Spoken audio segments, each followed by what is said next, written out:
तर या आहेत हॉटेल व्यवहाराबाबतच्या प्रतिक्रिया। पुढची बातमी, दोन्ही राष्ट्रवादी एकत्र येण्याची चर्चा गेल्या काही दिवसांपासून राज्याच्या राजकारणात रंगली आहे। मात्र शरद पवार आता म्हणतात की या संदर्भात काहीच माहिती नाही।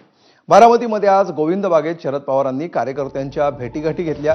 गेल्या काही दिवसात शरद पवार आणि अजित पवारांच्या सातत्याने होणाऱ्या भेटी, त्यांच्यातला संवाद या गोष्टी पाहता कार्यकर्त्यांनाही दोन्ही राष्ट्रवादी एकत्र येणार का याची उत्सुकता आहे। काही दिवसांपूर्वी एका इंग्रजी दैनिकाला दिलेल्या मुलाखतीत पवारांनी राष्ट्रवादी संदर्भातला निर्णय नव्या पिढीवर सोपवल्याचं म्हटलं होतं। त्यामुळेच पवारांनी राष्ट्रवादी एकत्र येण्याबाबतच्या प्रश्नावर दिलेल्या उत्तरामुळे अनेकांच्या भुवया उंचावल्या। साहेब, गेल्या काही दिवसापासून सातत्याने चर्चा होती की दोन्ही राष्ट्रवादी एकत्र येणार, त्या संदर्भात साहेब गेल्या काही दिवसापासून सातत्याने चर्चा होती की दोन्ही राष्ट्रवादी एकत्र येणार, त्या संदर्भात दरम्यान दोन्ही राष्ट्रवादी एकत्र येण्याच्या मुद्द्यावर शरद पवार पक्ष आणि अजित पवार पक्षाच्या नेत्यांना काय वाटतंय पाहूया।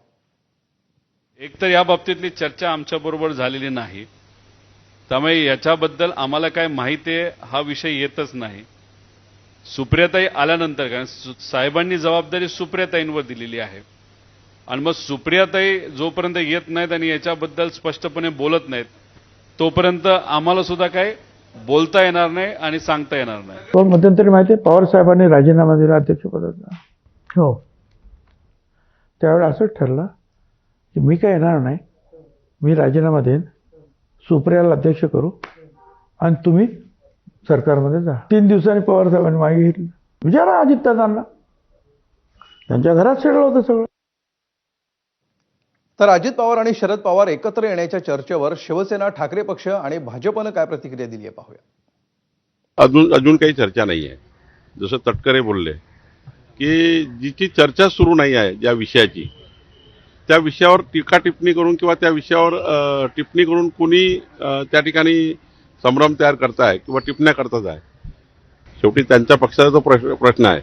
पण माझी माहिती जी आहे, एक राज्याचा भाजपाचा अध्यक्ष म्हणून मी काही माहिती मला असतं, अजून राष्ट्रवादीच्या एकंदरीत विलीनीकरणाची कुठलीही चर्चा आमच्या कानापर्यंत आली नाही। या सगळ्या ज्या चर्चा आहेत या हवेत आहेत। माननीय शरद पवार साहेबांची जी विचारधारा आहे, शाहू फुले आंबेडकर ही विचारधारा घेऊन ती जातात। यशवंतराव चव्हाणांचा वारसा हा माननीय शरद पवार साहेब या राज्यात आणि देशात चालवत असताना धर्मांध आणि जातीय शक्ती ज्या राज्यात वाढलेल्या आहेत, त्या शक्तींबरोबर माननीय पवार साहेबांसारखा नेता, जो आमचा आदर्श नेता आहे, तो जाईल असं त्यांच्या सहकाऱ्यांना, त्यांच्या समर्थकांना आणि आमच्यासारख्या त्यांच्या चाहत्यांना वाटतं।